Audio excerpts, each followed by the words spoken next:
Баккандарга, кой баккандарга дагы бир дробилканы көргөзүп кетем.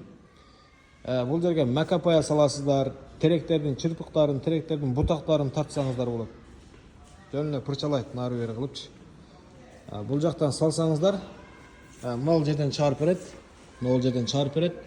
Мынал жерде секин айлантканы бар, катуу айлантканы, бир катыгыраак теректин бутактарын салсаңыздар, секин айлантканга коюп койсоңуздар, патыр эле отун кырккандай эле кыркып берет.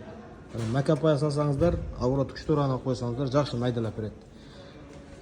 Бул дагы бензин менен, эч кандай токтун кереги жок буга. Нары бери түртүп жүрүп, любой жерге коюп иштете берсеңиздер болот. Бунун дагы мен Кытайдагы баасын айтам. 15 000 сом. Кытайдын өзүндөгү баасы 15 000 сом. Жолакы, растаможкасын эсептеген жокмун. Мына мотор кадимгидей эле бензин менен иштейт. Каналга катталып алыңыздар. Кытайдагы товарлардын өз баасын билгиңиздер келсе, бизге кошулуңуздар.